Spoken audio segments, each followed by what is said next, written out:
रंग में भंग। एक दिन जंगल में पक्षियों की आमसभा हुई। पक्षियों के राजा गरुड़ थे। सभी गरुड़ से असंतुष्ट थे। मोर की अध्यक्षता में सभा हुई। मोर ने भाषण दिया, साथियों, गरुड़ जी हमारे राजा हैं, पर मुझे ये कहते हुए बहुत दुख होता है कि उनके राज में हम पक्षियों की दशा बहुत खराब हो गई है। उसका कारण ये है कि गरुड़ जी तो यहाँ से दूर विष्णु लोक में विष्णु जी की सेवा में लगे रहते हैं। हमारी ओर ध्यान देने का उन्हें समय ही नहीं मिलता। हमें अपनी समस्याएं लेकर फरियाद करने जंगली चौपायों के राजा सिंह के पास जाना पड़ता है। हमारी गिनती न 3 में रह गई है और न 13 में। अब हमें क्या करना चाहिए, यही विचारने के लिए ये सभा बुलाई गई है। हुदहुद ने प्रस्ताव रखा, हमें नया राजा चुनना चाहिए जो हमारी समस्याएं हल करे और दूसरे राजाओं के बीच बैठकर हम पक्षियों को जीव जगत में सम्मान दिलाए। मुर्गे ने बांग दी, कुकड़ों को, मैं हुदहुद जी के प्रस्ताव का समर्थन करता हूँ। चील ने जोर की सीटी मारी, मैं भी इससे सहमत हूँ। मोर ने पंख फैलाए और घोषणा की, तो सर्वसम्मति से तय हुआ कि हम नए राजा का चुनाव करें, पर किसे बनाए हम राजा? सभी पक्षी एक दूसरे से सलाह करने लगे। काफी देर के बाद सारस ने अपना मुंह खोला, मैं राजा पद के लिए उल्लू जी का नाम पेश करता हूँ। वे बुद्धिमान हैं, उनकी आंखें तेजस्वी हैं, स्वभाव अति गंभीर है, ठीक जैसे राजा को शोभा देता है।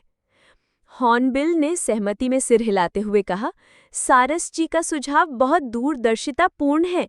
ये तो सब जानते हैं कि उल्लू जी लक्ष्मी देवी की सवारी हैं। उल्लू हमारे राजा बन गए तो हमारा दारिद्र्य दूर हो जाएगा। लक्ष्मी जी का नाम सुनते ही सब पर जादू का सा प्रभाव हुआ। सभी पक्षी उल्लू को राजा बनाने पर राजी हो गए। मोर बोला, ठीक है, मैं उल्लू जी से प्रार्थना करता हूँ कि वे कुछ शब्द बोलें। उल्लू ने घुघुआते हुए कहा, भाइयों, आपने राजा पद पर मुझे बिठाने का जो निर्णय किया उससे मैं गदगद हो गया हूँ। मैं आपको विश्वास दिलाता हूँ कि मुझे आपकी सेवा करने का जो मौका मिला है, मैं उसका सदुपयोग करते हुए आपकी सारी समस्याएं हल करने का भरसक प्रयत्न करूंगा। धन्यवाद। पक्षीजनों ने एक स्वर में उल्लू महाराज की जय का नारा लगाया। कोयलें गाने लगीं।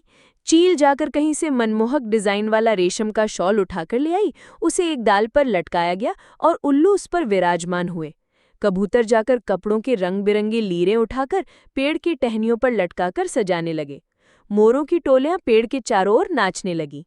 मुर्गों व शुतुरमुर्गों ने पेड़ के निकट पंजों से मिट्टी खोद खोद कर एक बड़ा हवन कुंड तैयार किया। दूसरे पक्षी लाल रंग के फूल ला लाकर कुंड में ढेरी लगाने लगे। कुंड के चारों ओर 8-10 तोते बैठकर मंत्र पढ़ने लगे। बयां चिड़ियों ने सोने व चांदी के तारों से मुकुट बुन डाला और हंस मोती लाकर मुकुट में फिट करने लगे। 2 मुख्य तोते पुजारियों ने उल्लू से प्रार्थना की, हे पक्षी श्रेष्ठ, चलिए लक्ष्मी मंदिर चलकर लक्ष्मी जी का पूजन करें। निर्वाचित राजा उल्लू तोते पंडितों के साथ लक्ष्मी मंदिर की ओर उड़ चले। उनके जाने के कुछ क्षण पश्चात ही वहां कौवा आ निकला। चारों ओर जश्न का सा माहौल देखकर वो चौंका। उसने पूछा, भाई, यहाँ किस उत्सव की तैयारी हो रही है? पक्षियों ने उल्लू के राजा बनने की बात बताई। कौवा चीखा, मुझे सभा में क्यों नहीं बुलाया गया? क्या मैं पक्षी नहीं? मोर ने उत्तर दिया, ये जंगली पक्षियों की सभा है। तुम तो अब जाकर अधिकतर कस्बों और शहरों में रहने लगे हो, तुम्हें हमसे क्या वास्ता? कौवा उल्लू के राजा बनने की बात सुनकर जल भुन गया था। वो सिर पटकने लगा और kaa kaa करने लगा। अरे, तुम्हारा दिमाग खराब हो गया है जो उल्लू को राजा बनाने लगे। वो चूहे खाकर जीता है और ये मत भूलो कि उल्लू केवल रात को बाहर निकलता है। अपनी समस्याएं और फरियाद लेकर किसके पास जाओगे? दिन में तो वो मिलेगा नहीं। कौवे की बातों का पक्षियों पर असर होने लगा। वे आपस में कानाफूसी करने लगे कि शायद उल्लू को राजा बनाने का निर्णय कर उन्होंने गलती की है। धीरे धीरे सारे पक्षी वहां से खिसकने लगे। जब उल्लू लक्ष्मी पूजन कर तोतों के साथ लौटा तो सारा राज्याभिषेक स्थल सूना पड़ा था। उल्लू घुघुआया, सब कहाँ गए? उल्लू की सेविका खंडरिज पेड़ पर से बोली, कौवा आकर सबको उल्टी पट्टी पढ़ा गया, सब चले गए, अब कोई राज्याभिषेक नहीं होगा। उल्लू चोंच पीस कर रह गया। राजा बनने का सपना चूर चूर हो गया। तब से उल्लू कौओं का वैरी बन गया और देखते ही उस पर झपटता है।